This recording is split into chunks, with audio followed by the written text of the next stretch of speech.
നമ്മൾ പാർട്ടിക്കൊക്കെ പോകുന്ന ആൾക്കാരാണ്. കല്യാണം ഉണ്ടാകാറുണ്ട്, ബർത്ത്ഡേ പാർട്ടി ഉണ്ടാകാറുണ്ട്. അങ്ങനെ പല പാർട്ടികളും നമ്മൾ അറ്റൻഡ് ചെയ്യാറുണ്ട്. അവിടെ നമ്മൾ കഴിക്കുന്ന എല്ലാ ആഹാരവും നമുക്ക് പറ്റണമെന്നില്ല. ചില സമയത്ത് ഈ ആഹാരം നമുക്ക് ബുദ്ധിമുട്ടായിട്ട് മാറ്റും. നെഞ്ചിരിച്ചിലും പുളിച്ചുകെട്ടിലും അസിഡിറ്റി ഒക്കെ ഉണ്ടാക്കും.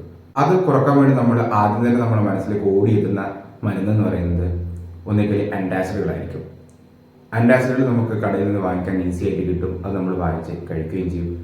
നമുക്ക് ആ പറയുന്ന സിംറ്റംസ് പെട്ടെന്ന് കുറഞ്ഞ് വരികയും ചെയ്യും. പക്ഷേ നിത്യമായിട്ടുള്ള ഈ ആൻറ്റാസിഡിൻ്റെ ഉപയോഗങ്ങൾ നമ്മുടെ വയറിനെ പ്രതികൂലമായിട്ട് ബാധിക്കുന്നുണ്ട്. ആ അമിതമായിട്ട് ആൻറ്റാസിഡ് ഉപയോഗിക്കുന്ന ആൾക്കാർക്ക് ചില സമയത്ത് ക്യാൻസർ പോലുള്ള രോഗങ്ങൾ വരെ വരാൻ കാരണമാവുന്നുണ്ടെന്ന് പഠനങ്ങൾ പറയുന്നു. ഈ ആൻറ്റാസിഡിന്റെ ഈ പ്രശ്നങ്ങളെ പറ്റി ഞാൻ വായിച്ചപ്പോഴാണ് എനിക്ക് എൻ്റെ ഒരു ജീവിത അനുഭവം അല്ലെങ്കിൽ എൻ്റെ വീട് കണ്ണൂരാണ്. കണ്ണൂര് താമസിക്കുന്നതുകൊണ്ട് തന്നെ ഓണത്തിന് സമയത്ത് ചെറിയ പ്രായത്തിലാണ്, വളരെ ചെറിയ പ്രായത്തിലാണ്. ഓണത്തിന് സമയത്ത് നമ്മൾ നല്ലവണ്ണം നോൺ വെജ് കഴിക്കും. ഓണത്തിനൊക്കെയാണ് നമ്മൾ സാധാരണ കൂടുതൽ നോൺ വെജ് കഴിക്കുന്നത്. അപ്പം അങ്ങനെ നോൺ വെജ് എല്ലാം കഴിച്ച് ഓണത്തിൻ്റെ സമയത്ത് ബന്ധുക്കളുടെ വീട്ടിലേക്ക് യാത്ര പോകാറുണ്ട്. അങ്ങനെ ഒരു യാത്ര പോകാൻ വേണ്ടി തീരുമാനിക്കുകയാണ്. ആ സമയത്ത് നല്ലോണം ഭക്ഷണം കഴിച്ചുകൊണ്ട് തന്നെ വയറിന് വലിയ പ്രശ്നം ഉണ്ടായി. നല്ല രീതിയിൽ വയറുവേദന വരാൻ തുടങ്ങി. ചെറിയ കുട്ടിയാണ്, എല്ലാവരും യാത്ര ചെയ്യുന്ന സമയത്ത് ഒന്നിച്ച് അവരെ കൂടി യാത്ര ചെയ്തു. അങ്ങനെ യാത്ര ചെയ്തെത്തി നമ്മൾ അമ്മമ്മയുടെ വീട്ടിലേക്കാണ് എത്തിയത്. അപ്പം അമ്മമ്മയുടെ വീട്ടിലെത്തി കഴിയുമ്പോൾ അമ്മ ഒറ്റക്കാണ് താമസിക്കുന്നത്. ഒരു അതിഥി വന്നു കഴിഞ്ഞ് കഴിഞ്ഞാൽ എന്ന് പറയുന്നത് വളരെ നിർബന്ധമായിട്ടുള്ള കാര്യമാണ്. അമ്മമ്മയുടെ കയ്യിൽ കാപ്പിപ്പൊടിയോ ചായപ്പൊടിയോ ഒന്നും ഉണ്ടായിരുന്നില്ല. ആ സമയത്ത് അമ്മമ്മ ഉണ്ടാക്കിയിട്ടുള്ള ഒരു കാപ്പിയാണ് ജീരക കാപ്പി. ആ ജീരക കാപ്പി ഞാൻ എൻ്റെ ജീവിതത്തിൽ ആദ്യമായിട്ട് കഴിക്കായിരുന്ന സമയത്ത് ഭയങ്കര ടേസ്റ്റ് ആയിരുന്നു. ഞാൻ ഇതുവരെ അനുഭവിച്ചറിയാത്തൊരു ഫ്ലേവറായിരുന്നു ആ ജീരക കാപ്പിക്ക് ഉണ്ടായിരുന്നത്. വളരെ സിമ്പിളായിട്ടായിരുന്നു അമ്മ ആ ജീരക കാപ്പി ഉണ്ടായിരുന്നത്. കാപ്പിപ്പൊടിയും ചായപ്പൊടിയും ഇല്ലാത്തതുകൊണ്ടാണ് അമ്മ അന്ന് ആ ജീരക കാപ്പി ഉണ്ടാക്കി തന്നത്. പക്ഷേ ആ ജീരക കാപ്പി ഞാൻ കുടിച്ചപ്പോൾ എൻ്റെ വയറ്റിനകത്തുണ്ടായിട്ടുള്ള പ്രശ്നങ്ങളും എനിക്കുണ്ടായിട്ടുള്ള മാനസിക സമ്മർദ്ദങ്ങൾ, ഇറിറ്റേഷൻസ് ഒക്കെ കുറഞ്ഞു. ആസിഡിറ്റി കൊണ്ടും നെഞ്ചിരിച്ചുകൊണ്ടും ദഹനം നടക്കാത്തതുകൊണ്ടും ഞാൻ ആകെ മൊത്തം വീർപ്പൂട്ടി കിടക്കുന്ന സമയമായിരുന്നത്. ഇറിറ്റേറ്റ് ആയിരുന്നു ഭയങ്കര.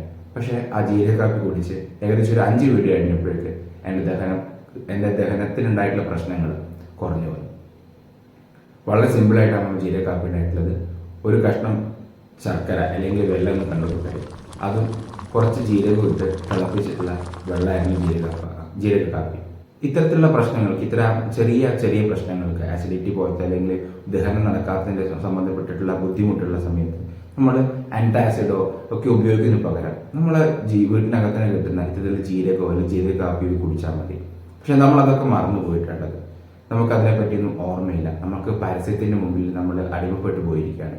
നമുക്ക് ആദ്യം വരെ ഓർമ്മ വരിക ഇത്തരത്തിലുള്ള ആൻറ്റാസിഡുകളും മറ്റു ഉൽപ്പന്നങ്ങളുമാണ്. വളരെ സിമ്പിളായിട്ട് നമ്മളെ ഹെൽത്തിനെ പ്രൊട്ടക്ട് ചെയ്യാൻ പറ്റുന്ന രീതിയിലുള്ള ഇത്തരത്തിലുള്ള ജീരക കാപ്പിയും ചുക്ക് കാപ്പിയും ഒക്കെ നമ്മുടെ ജീവിതത്തിൽ നിത്യമായിട്ടുണ്ടായിരുന്നു. അതൊക്കെ നമ്മൾ മറന്നു പോയിട്ടുള്ളത്. അതൊന്നും മറന്നു പോകേണ്ട ആവശ്യമില്ല. അതിനൊക്കെ കൂട്ടിച്ചേർത്ത് പിടിച്ച് നല്ലൊരു ആരോഗ്യം മുന്നോട്ട് കൊണ്ടുപോകാൻ നമ്മൾ ചെയ്യേണ്ടത്. ജീരകം നമ്മൾ കുടിച്ചു കഴിഞ്ഞ് കഴിഞ്ഞാൽ നമ്മുടെ ആസിഡിറ്റി നോർമലൈസ് ചെയ്യും. ബ്ലോട്ടിംഗ് ആയിട്ടുള്ള ഗ്യാസിനെ പുറന്തള്ളും.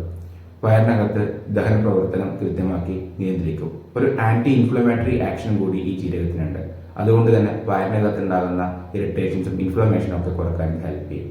അങ്ങനെ വൈഡ് ആയിട്ടുള്ള ഒരു ഹെൽത്ത് ബെനിഫിറ്റ് ഉള്ള ഒരു വസ്തുവാണ് ജീരകം.